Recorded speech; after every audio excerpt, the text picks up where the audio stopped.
ऊपर से लिए गए शॉट में लोग एक झुके हुए संकोची हाव भाव में दिखते हैं। चाहे शरीर कितना भी मजबूत क्यों ना हो, फिर भी हताश और विनम्र लगते हैं। जाओ मेरी किताब बेचकर आओ। यहाँ क्या नाटक कर रहे हो? क्यों अटके हुए हो?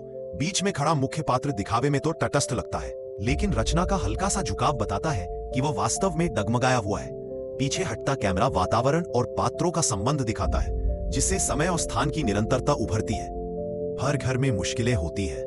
असल में हम भी तुम्हें फंसाना नहीं चाहते। इस कठिन अध्याय को बसा बसा कर पढ़ना पड़ता है, और हम यहाँ इतने समय से रहते आए हैं।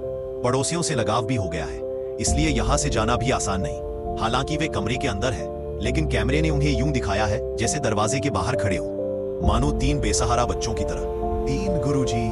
बच्चे के जूते दोनों बड़ों से कहीं ज्यादा गंदे हैं। हमें बचाने के लिए धन्यवाद। यह हमला करने वाला कटोरा अक्सर स्टार मास्टर जिंग की फिल्मों में दिखता है। शायद उनके लिए किसी खास भावना का प्रतीक है।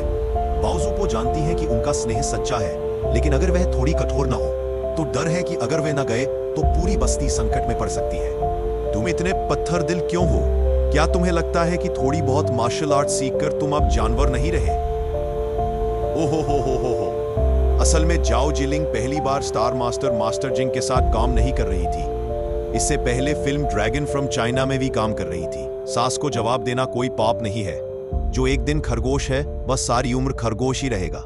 एक नाजुक कोमल स्वभाव वाले किरदार में उतारा, इस उलटफेर से स्वाभाविक ही हास्य जन्म लेता है। जरा देखो, तुम अंदर लाल बटन वाली कमीज पहने हो, सफेद कपड़ों में लाल की चमक, लेकिन हाथ में कुछ भी नहीं।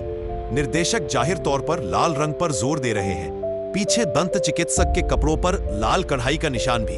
क्या संबंध है? ध्यान रखना कहीं बाहर ना झलक जाए।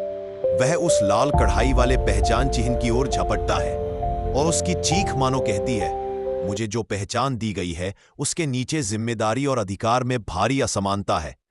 मैं एक रक्षक के रूप में भलाई और न्याय की रक्षा करता हूं, तुम्हारे घर की रक्षा करता हूं, और नतीजा यह मिलता है। अगर वे तीनों न होते तो हमारा घराना बुरी तरह बर्बाद हो जाता। तुम इंसान हो भी कि नहीं, कोई तर्क मानते हो? यह तर्क दर्शन के ट्रॉली प्रॉब्लम जैसा है।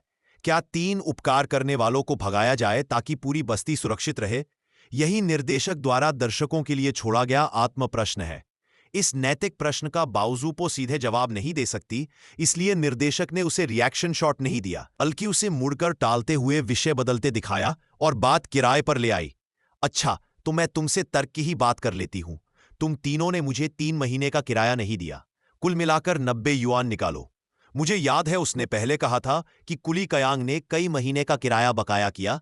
अब इसे घटाकर 1 महीना कर दिया गया। मतलब बाओजुपो पूरी तरह निर्दयी नहीं है, बाओजुपो थोड़ी ज्यादती कर रही है।